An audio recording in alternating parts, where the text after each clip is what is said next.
Assalamualaikum warahmatullahi wabarakatuh. Berjumpa lagi dengan saya Winda Eka Sapitri, peserta LASA CPNS 2021 angkatan 4, berasal dari instansi Kabupaten Bengkulu Tengah, Provinsi Bengkulu. Baik, dalam kesempatan kali ini saya akan membahas mengenai etika. Nah, dalam hal ini lebih khususnya yaitu potret etika publik yang ada di Indonesia. Baik, sebelumnya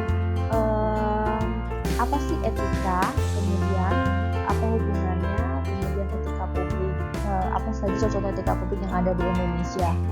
Sebelumnya etika publik artinya ini yang mengenai tentang norma, aturan atau perilaku, artinya akan berkenaan dengan benar salah baik buruk tingkah laku baik individu, kelompok atau organisasi dalam pemenuhan tanggung jawabnya atau amanahnya dalam bekerja.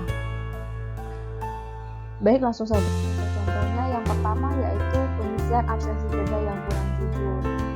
Contoh yang pertama ini masih sering terjadi di sekitar kita, yaitu pengisian absensi yang diborong dalam satu kali duduk. Jadi mengisi absen misalnya dalam kurun waktu 1 bulan itu dalam satu kali pengisian. Ditandatangani tentunya pengisian absennya masih dalam bentuk manual ya, dalam pengisian kertas. Nah, ini sudah melanggar kode etik dan perilaku ASN, terutama pasal 5 nomor 1, yaitu artinya ini melaksanakan tugas tidak secara jujur, bertanggung jawab dan berintegritas tinggi. Ini sangat bertentangan sekali dengan kode etik ASN. Solusinya sebuah instansi atau organisasi tersebut bisa melakukan absensi menggunakan teknologi informasi yang lebih canggih seperti fingerprint. Jadi kedatangan para pegawai maupun kepulangan para pegawai itu tercatat waktunya, sehingga tidak bisa dirubah. Tercatat waktunya dengan pasti di dalam aplikasi tersebut. Selanjutnya, pelayanan publik yang kurang ramah ini sering sekali kita jumpai dalam pelayanan baik di kantor-kantor maupun pelayanan jasa atau barang lainnya. Nah, ini benar-benar tidak sesuai dengan kode etik ASN, yaitu tidak melayani publik dengan sopan, ramah. Oleh karena itu ada baiknya ya bagi kita para ASN atau para mahasiswa muda tidak terkhusus hanya yang bekerja dalam kantor pelayanan, namun kita harus melayani dalam keprofesionalan kita dengan ramah, dengan tanggung jawab, sabar dan jujur. Kemudian kasus yang kedua, nakes yang menitipkan vaksinasi kosong.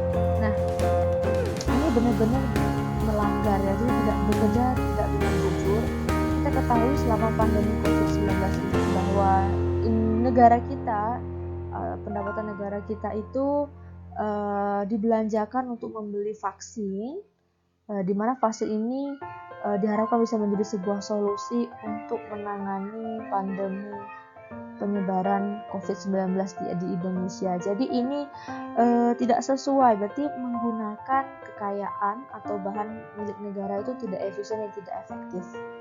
Selanjutnya, penyaluran bansos yang tidak merata. Ini sering sekali terjadi, misalnya seorang oknum di kelurahan maupun tingkat RT atau RW memberikan bansos mengutamakan anggota keluarganya misalnya, jadi tidak merata. Padahal warganya, bisa ada warga yang kurang mampu yang benar-benar membutuhkan, karena di masa pandemi seperti ini secara dari sektor ekonomi banyak sekali yang mengalami penurunan pekerjaan, misalnya pekerja yang dirumahkan atau penghasilan atau pendapatan yang berkurang, sehingga bantuan atau uluran tangan dari pemerintah itu benar-benar dibutuhkan oleh warga-warga yang mengalami kemunduran di sektor ekonomi.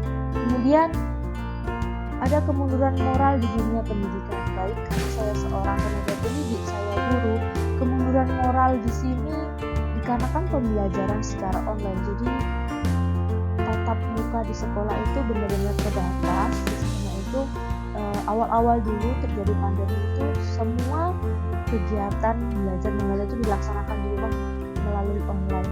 Nah, di sini anak-anak itu kemudian moralnya yang pertama itu anak-anak cuek. Jadi mereka cuek dalam mengumpulkan tugas. Kemudian yang kedua, justru gadget yang harusnya digunakan untuk pembelajaran malah digunakan untuk bermain game. Jadi mereka tidak di manajemen waktu di sini benar-benar anak-anak tidak bisa manfaatkan. Jadi mereka sering hanya bermain game saja. Tanggung jawab mereka dalam mengumpulkan tugas itu tidak ada. Itulah tadi contoh-contoh etika publik yang kemunduran yang ada di Indonesia. Kemudian apa solusinya? Solusinya yang pertama yaitu manajemen perubahan melalui agen perubahan atau role model. Jadi di sini para pemimpin yang tentunya memiliki dedikasi tinggi terhadap pekerjaan, benar-benar rela bekerja, harus memberikan contoh yang baik terhadap bawahannya. Contoh yang sangat simpel saja itu datang tepat waktu ke kantor dan pulang sesuai jamnya ke rumah. Ini sudah bisa menjadi contoh yang baik bagi bawahannya sehingga bisa membawa perubahan tentunya dalam birokrasi tersebut. Kemudian yang kedua, penataan dan penguatan organisasi. Di sini bisa melalui kegiatan ataupun seminar penguatan karakter, terutama karakter disiplin, jujur, sabar, bertanggung jawab, sopan santun, terutama dalam memberikan pelayanan. Kemudian penguatan pengawasan. Jadi pengawasan ini sangat penting untuk meningkatkan pelayanan. Jadi pengawasan kepada bawahan-bawahan dari para petinggi ataupun pemimpin organisasi. Kemudian reward and punishment. Nah, ketika ada pelanggaran, maka di sini bisa melalui teguran, nasihat. Jika sudah tidak mempan, maka bisa diberikan punishment. Nah, kemudian untuk para pegawai atau staff yang memiliki dedikasi tinggi, rajin bekerja, berintegritas tinggi, jujur, datang dan pulang sesuai jamnya, maka bisa diberikan reward ataupun hadiah, penghargaan, sehingga bisa memotivasi pegawai atau staf lain untuk bisa bekerja